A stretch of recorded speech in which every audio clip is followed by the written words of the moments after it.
Hello, this is Angela Anderson. Thank you for joining me today. In this video, I'm going to be showing you how to do a mandala inspired elephant painting with acrylic paints. I started out by spritzing my canvas a little bit with water so it'll be damp, and I'm using raw sienna to go around the outside edges, and I'm going to be doing kind of a wet blending technique here. So you want to lay out your paints fairly thick and quickly on your canvas so that you'll have plenty of time to blend them and they won't dry on you. This next one is Unbleached Titanium, and that's going a little bit towards the center and blending over the top of the raw sienna a little bit along the edges. Then in the middle there, I'm using Hansa Yellow Light. If you don't have Hansa Yellow Light, you could substitute a cadmium yellow or something other than like that. The red there is a Naphthol red light, and that also is going over the top of the raw sienna and a little bit onto the unbleached titanium.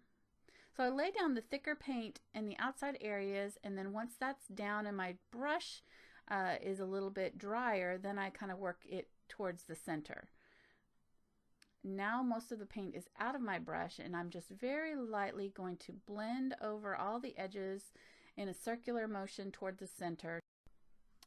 Your goal is to get kind of a smooth ombre effect with it going from light to dark toward the outside edges. If you get your center too contaminated, like I did here, you can just add a little bit more of that bright yellow into the center again and work it out toward the outside edges. Once you get this done, you can just leave this and use this as your background as is. I happen to have some stencils that I'd wanted to try out. The first one, the large one there, is called Mandala. It's a deco art stencil. The smaller blue one is called Doily, and it's also deco art. And then the third one there is just one that I happen to have, and I don't remember what the name is, sorry. I'm using a little sponge pouncer. If you don't have one of those, you could use a stencil brush or something like that. And I'm loading up a color called light magenta, and I'm using a little bit of the unbleached titanium also. And I'll also be using some of that Hansa yellow and some Quinacridone Magenta in my color scheme here. And I'm just kind of over the top of the lighter areas where the yellow is, I'm doing some of the darker pinks. And then towards the center, I'm doing a little bit more of the lighter colors over the reds and things. And kind of just vary up the colors. I'm kind of going back and forth between my colors so that it looks sort of aged. I'm not doing too thick of, you definitely don't want to have your sponge with too much paint in it, otherwise the paint can kind of seep up underneath your stencil, so you don't want that to happen. So just keep kind of a light coat of paint in your stippler and pounce it up and down, straight up and down, and try not to move your stencil while you're working with it. So here you see I've moved my stencil over, and I decided to kind of extend it out, and I just matched up the area that I had already done to do that. With the doily stencil, I decided to add a color called light ultramarine blue. If you don't have that color, you can use ultramarine blue and add white to it, and you'll get the same exact color. It's just pre-mixed, and I really like the color. I use it a lot. It's kind of a periwinkle blue, and so I just like to have it on hand to use so I don't have to mix it every time I want it. The light magenta color can be mixed with Quinacridone Magenta and some white, and maybe just a tiny touch of the Naphthol red light, because it's got a little bit of a salmon-y color, so it's not quite as pink as the Quinacridone with white alone. And here I've just put my doily stencil in a couple other places to overlap them a little bit. So I decided to do my drawing with blue chalk, and I've centered the elephant on my canvas. The head is in the upper quarter of the canvas there, And the top of the head is just a curved line. Then either ear on either side, you're going to do another curved line about the same length. And that right ear there, you're going to come straight down, and that's about halfway on your canvas. So if you've kind of measured it right, that should be about halfway on your canvas there.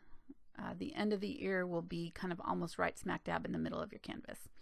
Then the forehead, you're going to do 2 lines, kind of short lines. Then the eye sockets will have a curved line out, 2 kind of C-shaped lines, and then another 2 lines that curve inward, right up underneath, the same size.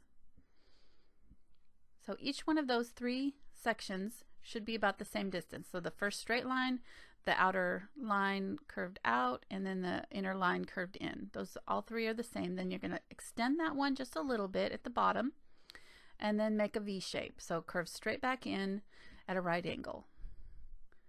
And that's where our tusks are going to go, right in that little spot. And they should be right up underneath your eyes. Then you're going to narrow that and angle it down and towards each other for the elephant trunk. It gets a little bit narrower as you go down, and just keep those lines parallel and coming kind of straight down. The bottom, they're going to curve around a little bit, so keep them equal distance apart. And at the very top of the trunk, you're going to have like a kind of a V shape notch at the top, right there. Now for the ears, we're going to take that line where the tusks start and extend that out on either side, down at an angle. And then you'll do another angle back up, kind of a right angle, and match it up to our lines that we drew before. So the bottom of the ears should be about where the trunk of the elephant starts to narrow. The legs will be twice the length of the head. So if you take a measurement from the top of the head to where the tusks start and double that, that'll be how long the legs will be from the tusks down to the bottom. That'll help you kind of measure. That first leg is sort of tucked up behind the elephant's trunk, and then the second leg is all visible next to the trunk there. And at the very bottom of the feet, they angle out like a triangle sort of, and then they're flat at the bottom, straight across. So they're pretty easy to draw, actually. You know, they're kind of taper a little bit, and then they flare back out and straight across, straight down. Now for the belly, you're going to come just up under the ear and go straight across and then down slightly at the end. And the top of the back there is just under the top of the head, and it's about twice the length of the head. So if you take that width of the head and you just double it, that'll give you the length that you want to do your back. It kind of rises a little bit at the top and then curves down gently and comes almost straight down, and then the leg curves in right about where the belly is. The leg will start curving in there, and then be sure to flare out the bottom of your feet, and that angles back up towards the belly for the thigh. The back leg is going to mirror that front leg. And don't forget to draw in your little tail there also. It'll be a little bushy at the end. Okay, the color that I filled in my elephant with is called Neutral Gray 7, N7. It's a golden acrylic color, but any light gray will work. You could even mix your own color. If you had some, like a little bit of ultramarine blue and some black and white, would make a nice gray for this. That would work well.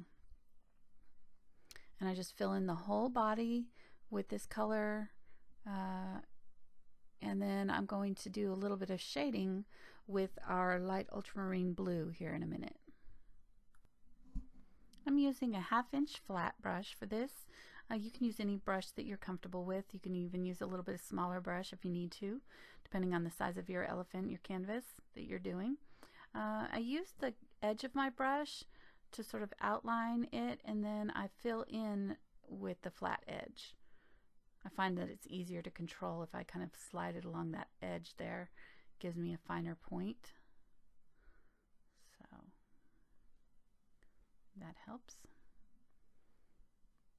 Okay, then I'm going to switch over to the light ultramarine blue. I still have some of that gray in my brush, and if you don't have this color, again, you can mix it with ultramarine blue and white. And I'm going to do this back leg with this blue color.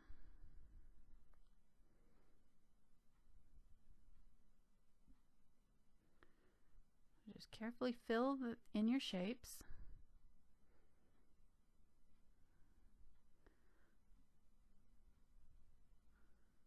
I'm just being careful to go around next to my gray there. I didn't want to cover over anything, so I'm using the edge of my brush carefully to fill that whole area in there. Okay, you just want to get a good coat and cover over. These good quality acrylics will cover in almost one coat. Sometimes you'll need 2 coats, but this color really covers pretty well. It's an opaque color, so you shouldn't need more than 1 coat. And now I'm adding a little bit. My gray is still a little bit damp on the body. If your gray has dried, that's fine. You can do this and then add a little bit more of the gray back in along the edges, or you can do this technique that I'm going to show you combing up here instead if you want to. But I'm just kind of laying the thick color along the edge of where I want the darker color to be, and then as the color runs out of my brush, I just lightly blend it out towards the gray areas as the color is coming off of my brush. Okay, same thing here. Just putting the dark color right up against the edge, and then this one I've decided to just go ahead and kind of fill in this leg with that light ultramarine blue. I probably should have done this instead of doing the gray. I probably should have done it that gray that I did that back leg on the rear area. So, and then I'm just kind of using up the last little bit of the blue in my brush there. Now I'm adding a little bit of the gray back over the top in some areas and just cleaning up little spots. And if you get too much of the blue, you can blend back in a little bit of the gray. This is pretty easy. These colors are fairly similar in tone and value, so you don't have to worry too much about the blending because it'll look kind of smooth. Now I'm going to fill in the head of the elephant. I still had a little bit of that blue in my brush there. I didn't intend for that to happen, but that's okay. Not going to hurt anything. And I'm just filling in the trunk and the face with this light gray color. And again, using the edge of my brush, that chiseled edge, to fill in do my outlining and then fill it in with the flat part.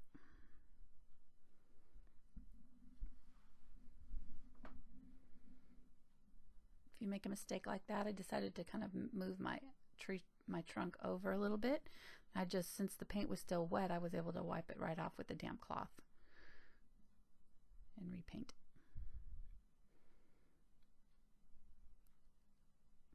Okay, and here I'm just going back in with a little bit of gray, and now I've got a little bit of that blue, and I'm just mixing again, smoothing out colors. Okay, now for the ears here, what I decided to do, I started to paint it in, and then I thought I'd show you a technique that works really well when you have kind of a long straight edge like this. It's curved a little bit, but it's fairly straight. So you load your brush with half gray and half of your shade color. So in this case, it's that light ultramarine blue. So I have half of the gray color on it on one side of my flat, and then the other side of my flat I'm going to dip into the light ultramarine blue and then blend them out a little bit on my palette before I go to canvas. And I just use that dark edge right along where I want my shadow to be, and it's already pre-blended because I blended it on my canvas before I went or I blended on my palette before I went to my canvas, and that way you get this kind of lovely blended look without having to do any actual blending on the canvas. It's already done on your brush before you do it. Okay, you can't really see it there, sorry. I think I turn it around. Yeah, there you go. Now you can see what I'm doing. So I'm keeping that color against that edge where I want my darkest area to be, and just brushing it right along that edge. Okay, then I decided to go ahead and do the bottom of the ear too there. Then I'm just going to finish off the ears, I'm just going to fill in the rest of them with that gray color that we used on the body. And just try to stay away from the area that's shaded. We don't want to cover over any of that while it's wet. Smooth out any thick areas of paint that you've got. We want it fairly smooth for the next thing we're going to do here.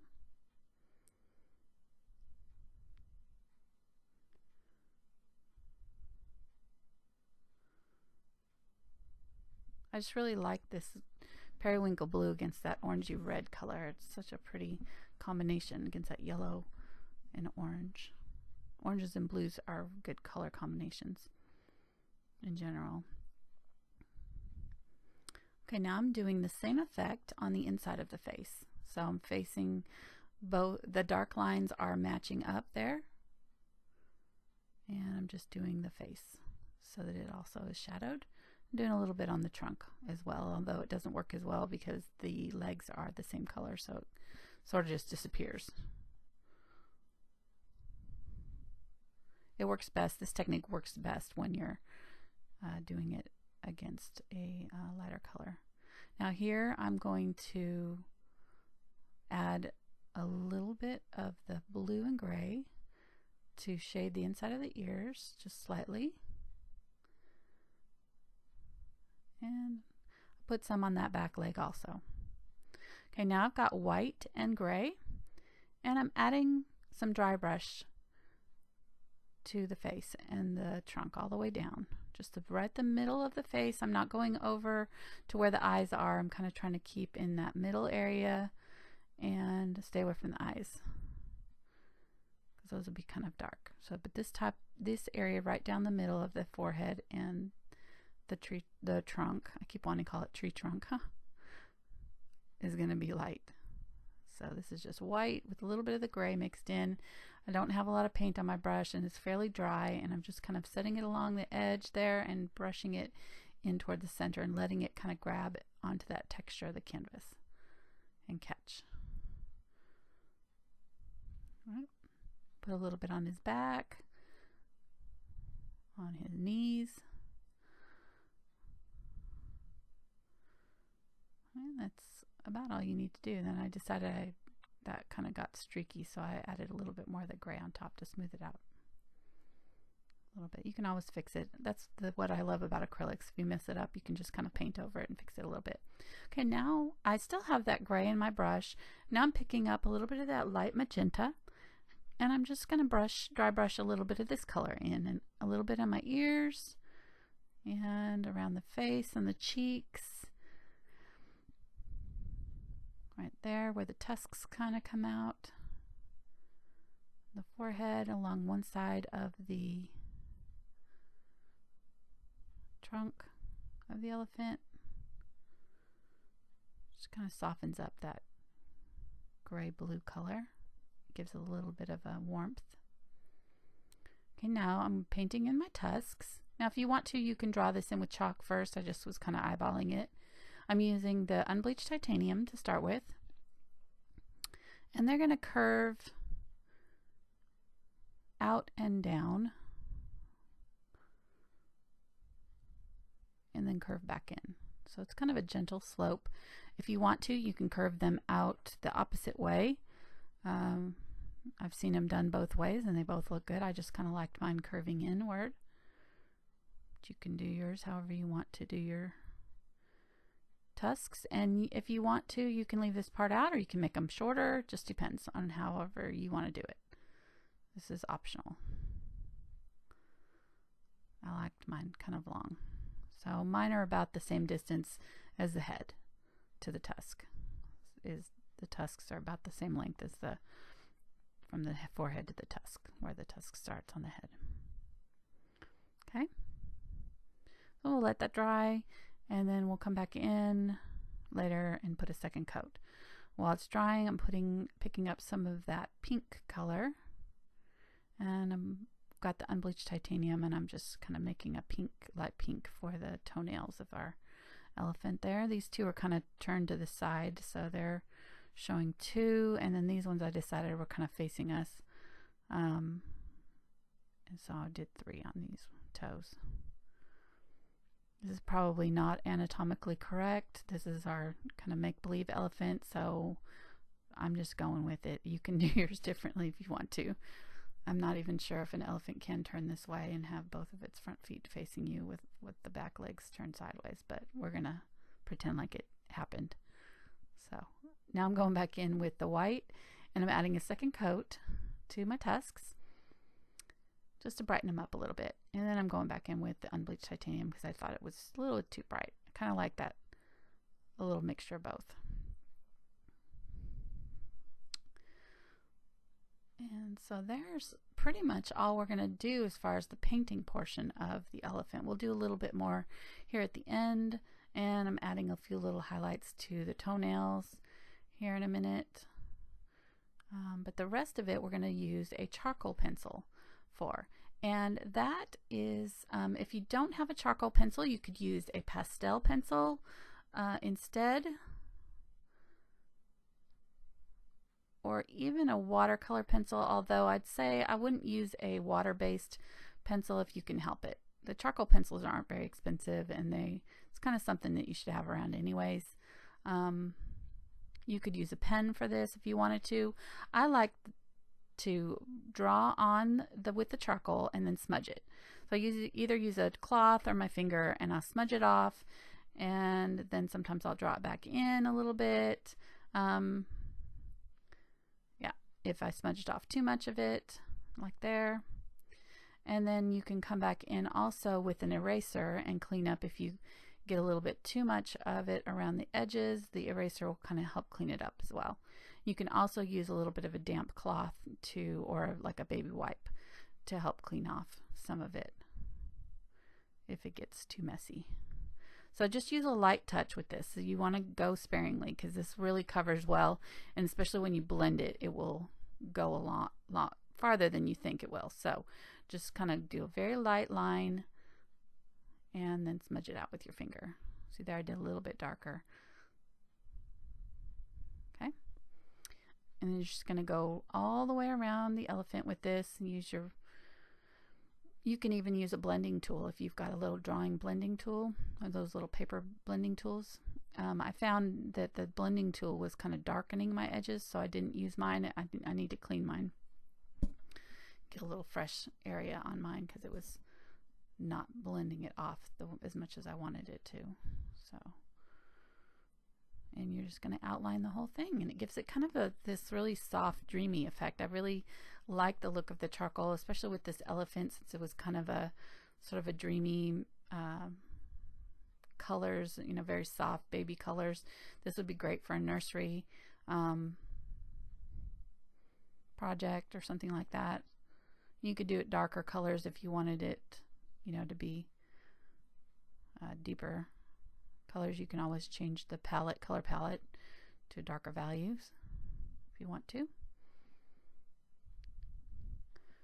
The trunk of the elephant, I keep saying tree trunk. The trunk of the elephant has a little hole right there in the middle there too, so you'll want to make that mark.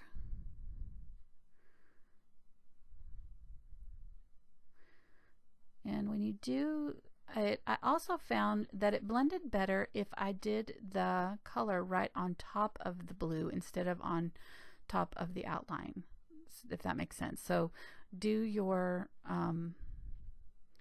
colors right on top of where you want them to blend. Try not to get it on the background if you can help it. Okay, now the eyes are going to be right in that little C-shaped section right there. And they're just kind of a curved line. It's like a dot at the bottom, and then it angles up. And then I blended it out. This one on this side got really blendy, so I just took a damp cloth and wiped it back a little bit. So circle with this line.